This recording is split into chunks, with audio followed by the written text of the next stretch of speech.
Seguimos con el tema de momentos claves, en este caso relacionados a la recolección del dato. Vean que seguimos analizando aspectos claves en cada uno de estos momentos que tienen que ver con la calidad de medición y la precisión de la medición realizada y el papel que tienen estos elementos en la interpretación del dato estadístico que obtenemos al final, ya sea con un programa como AppInfo o con otros como SPSS, Excel, etc. Pues bien, veamos algunos momentos claves de la recolección del dato y su implicancia en los aspectos de medición de los efectos o de los atributos deseados. Pues bien, uno de estos aspectos claves de la recolección de datos es el diseño de los instrumentos.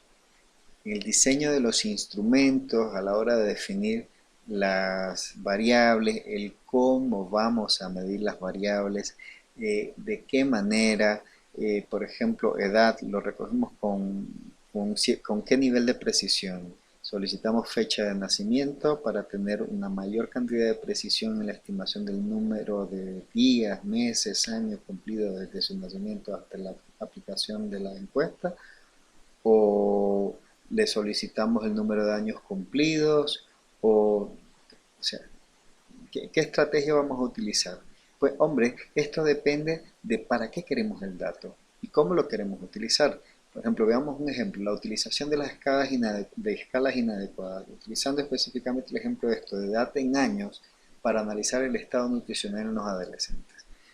Vean que es habitual y es muy común encontrar en las encuestas en relación, digamos, a la forma en que se decide medir en el instrumento la variable edad, que en la pregunta de edad se escribe solicitar la edad en años cumplidos al momento de aplicar la encuesta al adolescente, en este caso, por ejemplo. ¿Cuál es el inconveniente de solicitar la edad en años cumplidos en este caso? Vean que en este caso la edad yo quiero para analizar estado nutricional.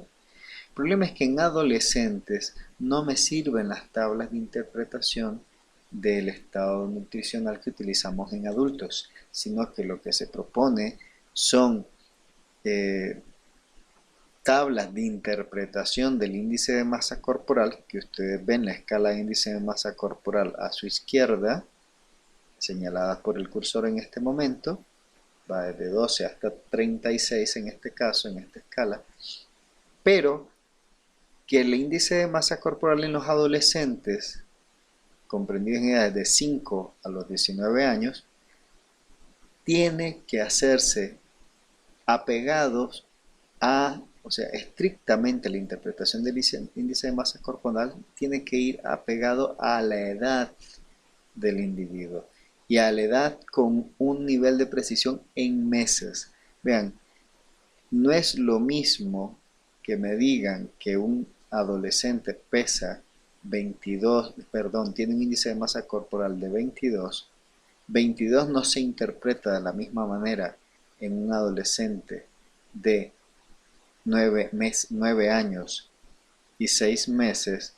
Para 9 años y 6 meses tener 22 de índice de masa corporal permite clasificarlo como sobrepeso, que es lo que que es lo que me significa, digamos, este corredor entre la línea roja y la negra. Perdón, esto es obesidad, lo clasificaría como obesidad. Sobrepeso es entre la amarilla y la roja. Pues bien, los mismos 22 de índice de masa corporal para un adolescente de 12 años y 6 meses, pues clasificaría como de sobrepeso. Pero miren, los mismos 22 de índice de masa corporal en un chico de 16 años y 6 meses se interpretaría como peso, como índice de masa corporal normal para la edad. Ahora, si tú me recogiste edad cumplida, edad en años cumplidos al momento de la consulta, vean ustedes las complicaciones a las que nos metemos. Imagínense un chico de 18 de índice de masa corporal y que tú me lo clasificas, tú lo que recogiste de información es que al momento de la consulta tenía 10 años. Pues bien, los 18 se interpretan de forma totalmente diferente. Perdón, los 18 de índice de masa corporal. Imagínense que el chico tenía 9 años cumplidos al momento de la encuesta. Pues no se interpreta de la misma manera los 18 de índice de masa corporal si tienes 9 años completos al momento de la encuesta que si tienes 9 años y 6 meses. Con uno clasificarías con sobrepeso y si tienes más de 9 meses, pues clasificarías como normal.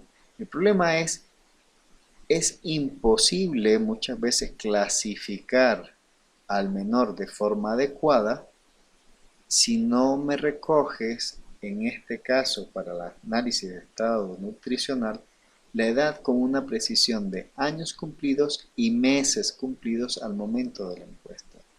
Entonces vean, si yo voy a analizar estado nutricional en adolescente y sabiendo que la interpretación del estado nutricional se hace con índice de masa corporal para la edad, pero con una precisión de años y meses, entonces sería totalmente inadecuado solicitar la edad en años cumplidos. Este nivel de precisión no me sirve para el análisis deseado.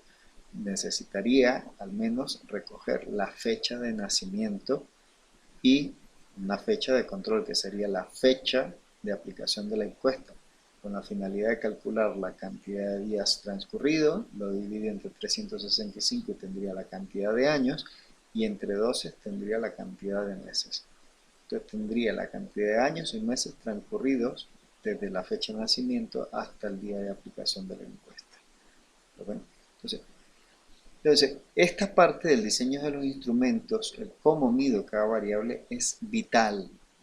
¿Para qué? Para lograr la medición de los efectos realmente deseados.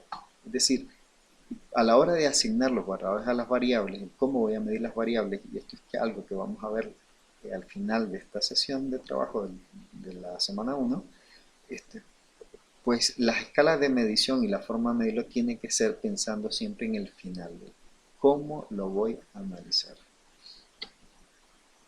Un segundo elemento clave en la recolección del dato es la selección de las estrategias de recolección de información, lo cual tiende a ser mucho más importante en algunos tipos de investigación que en otras, pero hay que ponernos a atención y a reflexionar al respecto. Imagínense, por ejemplo, ¿cuál será la precisión de la estimación? Por ejemplo, si nos interesa analizar violencia familiar en usuarias de los servicios que atendemos. Si, por ejemplo, preguntamos a estas mujeres por eventos de violencia familiar, teniendo estas mujeres enfrente o a la par a sus parejas. O sea, por muy evidente que sea que esta mujer sufre realmente maltrato o violencia en el hogar, es muy remoto o muy poco probable que nos dé una respuesta verdadera en relación a este problema. Entonces, hay que pensar qué tipo de información es la que estoy recolectando y cuál es la mejor estrategia posible utilizar para obtener realmente una respuesta veraz. Y eso no depende muchas veces del individuo, sino que se la tiene. Esto tiene que ser trabajo del investigador. Definir, dependiendo de los contextos sociales, históricos, culturales de las personas, cuál es la mejor estrategia para realizar las preguntas. Idioma, entonación, perdón, lugar o ambiente físico idóneo, etcétera, momento del día, etcétera, etcétera, etcétera. Imagine otra situación. Preguntar por la calidad de la atención a un paciente en situaciones donde éste interprete que su respuesta puede ser tomada en cuenta a la hora de entregar un buen servicio, ¿no? ¿A qué me refiero? Y lo hemos visto muchas veces, por ejemplo, ¿no? Por favor, personas que están a la entrada del servicio dan una hojita de satisfacción al usuario para que califique la consulta y se le solicita por favor que una vez que lo califique y pase al consultorio, entregue la boletita al médico para que éste la recolecte. O sea, eh, si ese es el tipo de estrategia que utilizas, olvídate que vas a encontrar, o sea, las probabilidades de encontrar una nota con una queja seria relacionada a la calidad de la atención es bastante mínima, sobre todo porque los pacientes pueden interpretar que el médico puede leer la nota y en función de eso pues castigarle de alguna manera eh, por las respuestas negativas encontradas. O un caso interesante también es utilizar el expediente clínico como fuente de información para recolectar datos que habitualmente no se miden con mucha precisión o no se recolectan de forma sistemática. Como por ejemplo, utilizar los expedientes clínicos para analizar el estado nutricional de pacientes en algunos servicios, cuando muchos servicios ni siquiera pesan ni generan, digamos, registros de somatometría como de altura, circunferencia braquial, ni nada por el estilo. Entonces, si estamos ante ese tipo de uso de expedientes clínicos en los servicios, pues utilizar el expediente clínico será una pésima estrategia para recolección de información. Y por tanto, los datos que nos proporcionarán los pocos expedientes realmente distarán mucho de los valores que realmente obtendríamos si el registro fuera el adecuado.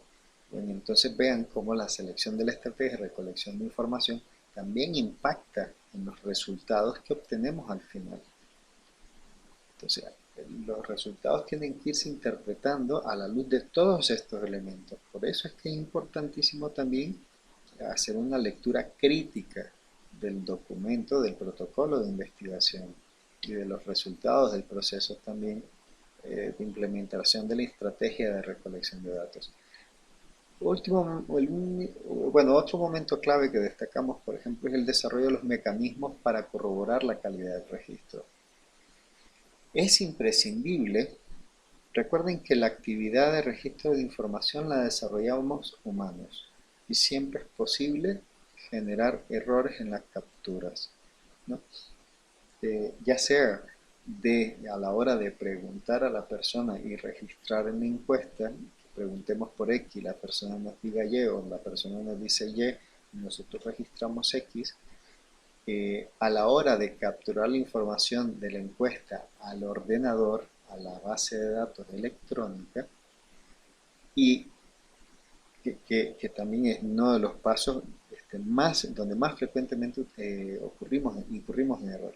Entonces, muchas investigaciones o muchos procesos de investigación incluyen coordinadores de pequeños grupos de encuestadores o de investigadores que están presentes al momento de la captura de información de los individuos a las encuestas o a los instrumentos de recolección de datos y sirven de segundo filtro, es decir, el encuestador o el medidor o el investigador realiza la medición y esta persona corrobora que la medición realmente se corresponda a los datos reales. Y una vez que se captura al ordenador, también sirve de filtro para corroborar que lo que se captura en el ordenador de cada instrumento de recolección de información, pues realmente sea la información adecuada. Las investigaciones en campo, las investigaciones biomédicas realizadas por los laboratorios, muchas veces adoptan este tipo de conductas para controlar los procesos de calidad de registro de datos. Pues bien, hasta aquí momentos claves en la recolección del dato y su impacto potencial en la estimación de efectos deseados.